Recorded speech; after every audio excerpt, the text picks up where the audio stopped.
So, Akaash and his wife have finally responded to all the controversy. After watching both of what they said, I can confidently say that this situation is worse than we thought. And I'm gonna show you why. So, let's start off with her response first. So this is in episode 10 of her shitty podcast called Botox, OCD, and Puppy Play. I'm literally not making this up. All right, let's get into it. Where has chivalry gone? Like, why do these men who make $60,000 a year talking about gold diggers? You don't have any gold to dig. You don't have to worry. You don't even have to worry about it. It's like, bro, we're not even talking about you because the guys... This is a really stupid argument. It's basically like, if you're not part of a certain group, then you can't talk about it. Then why are you talking about men who make less than 60K when you're not a man, period, right? This argument doesn't work for any other case. They're actually in the 1% tax bracket. They want to do like the things that my husband and Nav are doing. They want to take care of women. They don't want us to be stressed. They want to be in our divine, they want us to be in our divine feminine energy. I saw this amazing TikTok. I wish I could remember who posted it because he DM'd me, but whatever. It said that investing in your wife is the biggest ROI that you'll ever have. Investing in your wife is not a financial burden because in Eastern physics, this is both in Chinese. Okay, first off, there's no such thing as Eastern physics. That's not a thing. There's Eastern philosophy. That's, I think, what her poor brain is trying to get at. And second of all, investing in your wife would mean like your wife opens a business and you put some money in, right? And the business is partially under your name or something like that, or you have a written contract. Buying your wife random gifts is not investing in her. That's just basically giving her money so that she doesn't nag and basically act like a bitch towards you, right? There's no investing going on here. And like Indian physics and spirituality, like according to Hinduism and everything else, investing in your wife is like investing in luxury. No such thing as Indian physics. And that's like what my mother-in-law always says, because when you treat your wife like a princess or a queen, you spoil her, you give her stuff, you just let her be able to relax, she gets into this divine feminine energy, this divine feminine aura. In return, she starts taking care of you in a much better way. She's so emotionally supportive of you because women are so... She has literally debunked this argument herself, right? Because Akaash is buying her everything under the sun, and her way of taking care of him is literally just like fucking publicly humiliating him and making his career objectively worse. Like, she's causing literal, tangible financial damage to her husband, right? So this completely debunks her whole argument that if you buy your wife shit, she's gonna somehow make your life better. No, like in this case, he's buying you everything and you're making his life worse. Strong in their EQ and how they can take care of men and like really comfort them on this like this level that they, you know, really haven't gotten since they were with their moms, you know, and not mothering them, but just like giving them that emotional support. And giving them the emotional support on the damage that you caused yourself. That energy gets rewarded in the universe. It starts coming back to you. And I can say I'm like a case in point example. Like even before my husband really started making money, he always would find little ways to spoil me, even if it didn't cost that much in the beginning. And now like we've gone from like him buying me like AirPods or like Nike shoes to now like, you know, spending so much money at Miu Miu or Cartier or whatever. And we have gone from mild simping to severe simping. Now look, I want to be clear, there's nothing wrong with like on birthdays or Christmases or even random occasions getting your girlfriend or your wife a little gift, right? As long as she's returning the favor and she gets you stuff as well, right? Or puts an effort. But when it's a one-way street where you're buying and just doing everything for your wife and all she's doing is not only not making your life better, but actually making your life worse, then that is a big problem. That is called simping. I'm not saying that to be braggy. I'm saying that I've seen this principle like really, really work. And I truly believe that like a man that takes care of his wife is like blessed by the universe. And another thing that I don't agree with online being said about this topic is I truly believe in happy wife, happy life. And somebody was like, that's a horrible way to like phrase whatever. I had a conversation with my husband this weekend and he literally says, always your happiness comes first. And he's like, your happiness comes first because that's the one thing in a relationship that I don't have to stress about. And so why would her happiness come before your happiness? Like, I understand you want to make your partner happy, right? But it shouldn't be before your own happiness, right? You can't really make someone happy, for example, if you're massively depressed yourself, right? Also, happy wife, happy life is the biggest horseshit ever. The implication is basically that you should just placate your wife and please her, right? And try to make her life as easy as possible at the expense of herself, because then she's not going to nag at you and she's not going to make your life worse. It's like treating her like kind of like a child. It's really retarded. And I'm happy and I'm good. Our relationship is good. And then everything in the world is right. So if my mood is off, it bothers him. It bothers his work. It bothers what he gets along with his family. It bothers every part of him. Because he's a real Well, man. it bothers him probably because you just nag and you annoy the shit out of him. That is a real provider that like, you know, I keep bringing up spirituality into this, but I feel like that's what God-fearing men do, like true alphas. And so like when I was training my dog, this is no joke, I read this dog training book and it says in the book, like the true alpha of the pack is not the dog that barks all the time, is super defensive, insecure. Like those are the red pill guys. The true alpha of the pack. The true alpha is the dog that buys every single possible dog treat and dog gift for their sister dog. Like what the fuck does that have to do with anything? One, The quiet. the like leads with dignity and this like stature and this grace. And let's face it, men are like dogs, like, you know, so it's like, the analogy fits. Now, she actually had like a semi-decent point that the alpha of the group isn't the loudest one. It's the one that leads and kind of has more like solid, you know, silent, masculine energy. That is true, but then she completely ruined her point by saying men are like dogs. The shoe fits. It's the shoe fits, wear it. So Pavlov, thank you. Pavlov.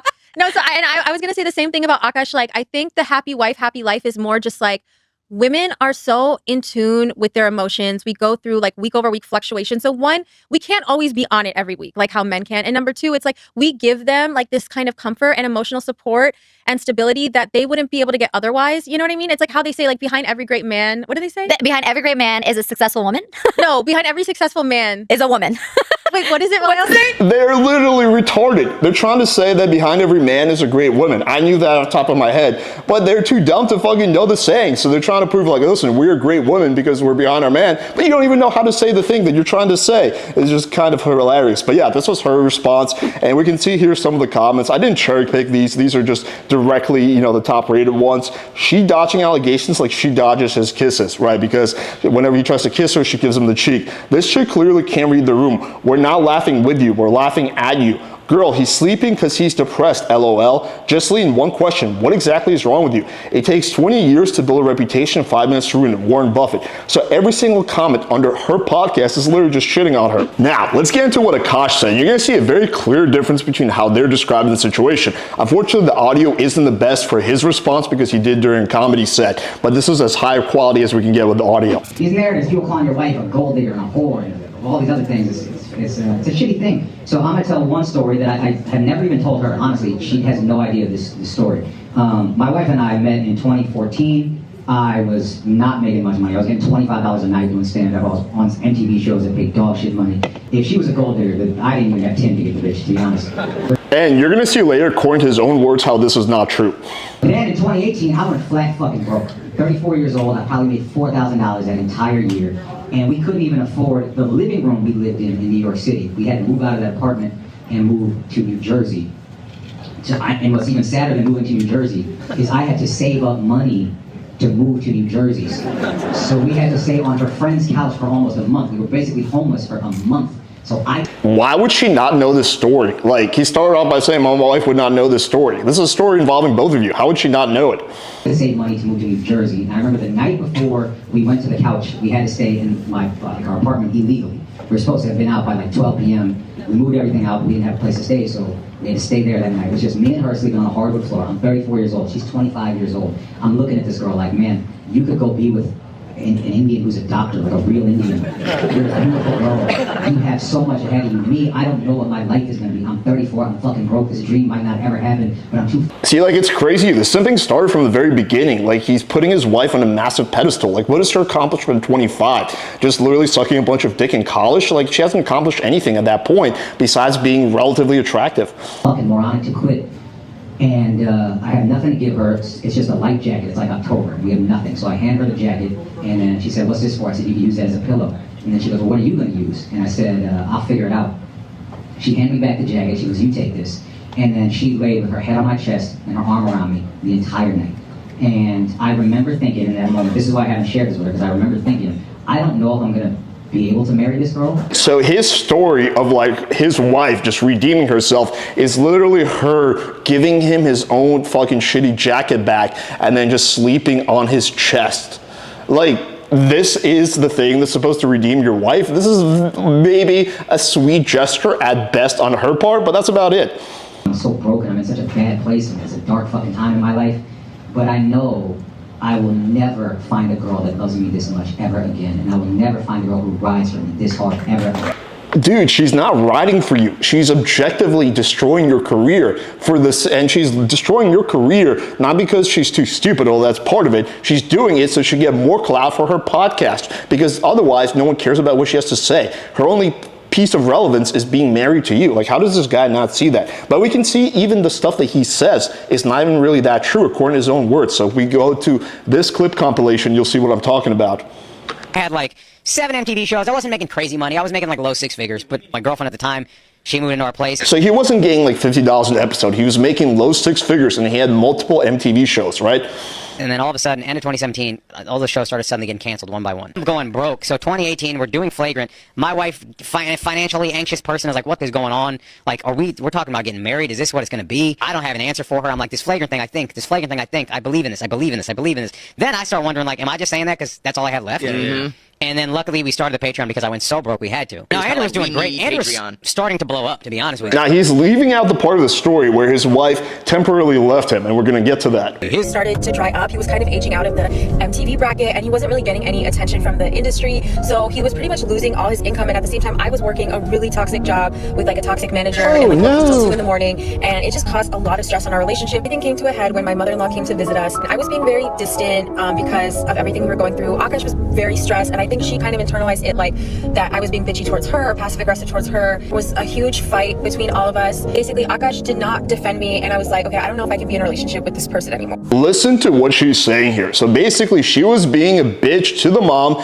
because Akaash was not making much money, and that caused her to be stressed, blah, blah, blah. And then Akaash took his mom's side, and then she left him because of that. I mean, it's crazy. Like, I love my girlfriend to death, but if she was being a bitch to my mom, no matter what her reason was, right, I would also take my mom's side. It's like the guy's mom, but this girl has so little just fucking common sense. Like, how does she think that telling the story is going to be redeeming for her? If anything, it makes her look worse.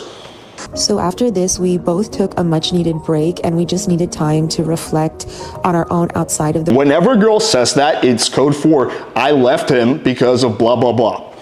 relationship. I took a trip to India with my mom for my cousin's wedding.